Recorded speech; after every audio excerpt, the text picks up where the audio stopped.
বিসমিল্লাহির রহমানির রহিম। আমি আজকে অনেক দিন পরে আপনাদের জন্য ফুল রেসিপি নিয়ে আসছি, মুরগির কোরমা রেসিপি। আমি এটা ফার্মের মুরগি দিয়ে করছি, আপনারা চাইলে পাকিস্তানি দেশি মুরগি দিয়েও করতে পারেন। আমি এখানে 1 থেকে 1.5 কেজি ফার্মের মুরগি পরিষ্কার করে ধুয়ে কুটে এই যে একটা হাঁড়িতে নিয়ে নিয়েছি। এখন দিয়ে দিব আমি এখানে স্বাদ মতো লবণ আর দিয়ে দিব টক দই। আমি এখানে 2 চামচ টক দই ব্যবহার করছি।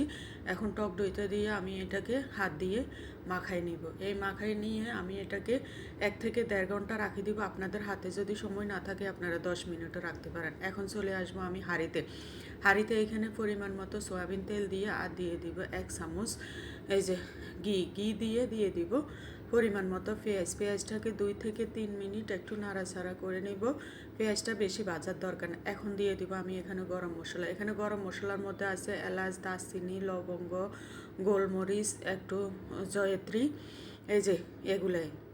আর এখন দিয়ে দিব আমি এই যে পেঁয়াজ বাটা। আমি এখানে উঁচু 2 চামচ পেঁয়াজ বাটা ব্যবহার করছি। পেঁয়াজ বাটাটা দিয়েও আমি এখানে এই যে এখন আমি 3 থেকে 4 মিনিট এটাকে ভালো করে কষিয়ে নেব। আমি একটা করে মশলা দিচ্ছি আর ভালো করে কষে নিচ্ছি। এখন দিয়ে দিব আমি এখানে আদা রসুন বাটা। আমি এখানে একসাথে আদা রসুন বেটে 1.5 চামচ আদা রসুন বাটা দিয়ে দিচ্ছি। আদা রসুন বাটাটা দিয়েও আমি ভালোভাবে কষে নিব। এখন দিয়ে দিব আমি এখানে বাদাম বাটা। আমি এখানে কাঠবাদাম ব্যবহার করছি, আপনারা চাইলে চীনা বাদামও ব্যবহার করতে পারেন, কোনো সমস্যা নাই। এখন আমি দিয়ে দিব এই যে মরিচের গুঁড়া। আমি এখানে 1 চামচ মরিচের গুঁড়া ব্যবহার করছি আর 1/2 চামচ ধনিয়ার গুঁড়া ব্যবহার করছি। গুঁড়া মশলাগুলো দিয়েও আমি এখানে 2 থেকে 3 মিনিট এভাবে নাড়াচাড়া করে এখন দিয়ে দিব আমি হাফ কাপ এই যে লিকুইড দুধ। আমি দুধটাকে আগে থেকে জাল দিয়ে ঠান্ডা করে নিয়েছি। এখন আমি দুধটা দিয়ে ভালো করে মশলাগুলো কষে নিব ঢাকনা দিয়ে।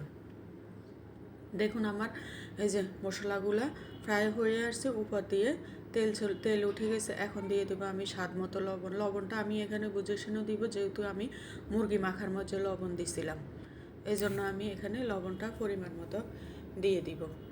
দেখুন আমার মশলাগুলো কষানো হয়ে গেছে। এখন আমি এখানে দিয়ে দিব এই যে আগে থেকে মেখে রাখা মুরগিগুলা দিয়ে আমি নাড়াচাড়া করে ঢাকনা দিয়ে মুরগিগুলা ভালো করে এই মশলার মধ্যে কষিয়ে নেব।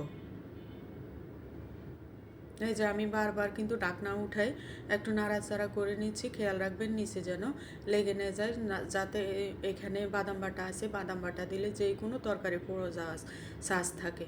এই যে আমি একটু পর ঢাকনা খুলে নাড়াচাড়া করে নিচ্ছি। দেখুন আমার মুরগিগুলো কিন্তু প্রায় কষানো হয়ে গেছে।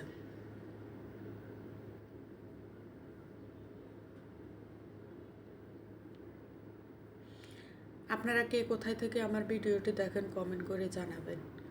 এই যে আমার মুরগিগুলো কষানো হয়ে গেছে। এখন আমি এখানে দিয়ে দিব এই যে 1 মগ লিকুইড দুধ। আমি এখানে কোনো পানি ব্যবহার করি না। আপনারা খেয়াল রাখবেন, যে কোনো কোরমা রান্না পানি ব্যবহার হয় না, দুধ দিয়ে হয়। দেখুন আমার কোরমাগুলো হয়ে গেছে। এখন আমি এখানে দিয়ে দিছি 1.5 চামচ চিনি আর এখানে 1 মুঠো পেঁয়াজ বেরেস্তা দিয়ে আমি বেরেস্তাগুলোকে হালকা ভেঙে দিয়েছিলাম, দিয়ে একটু নাড়াচাড়া এই যে করে নিচ্ছিলাম।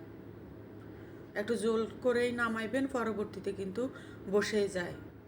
এই তরকারিটা এত মজা, আপনারা রুটি পরোটার সাথেও খেতে পারেন, সাদা ভাত পোলাওর সাথেও খেতে পারেন। এখন দিয়ে দেবো আমি এখানে 1.5 চামচ ঘি আর কয়েকটা কাঁচামরিচ। দেখুন আমার মুরগির কোরমা রান্না হয়ে গেছে। যদি আমার ভিডিওটি ভালো লাগে লাইক কমেন্ট শেয়ার করে দিবেন। যারা ইউটিউব থেকে দেখেন ইউটিউবে সাবস্ক্রাইব করে দিবেন। সবাই আমার জন্য দোয়া করবেন। দেখুন আমি 1 পিস আপনাদের উঠাই দেখাচ্ছি। আসসালামু আলাইকুম, আল্লাহ হাফেজ।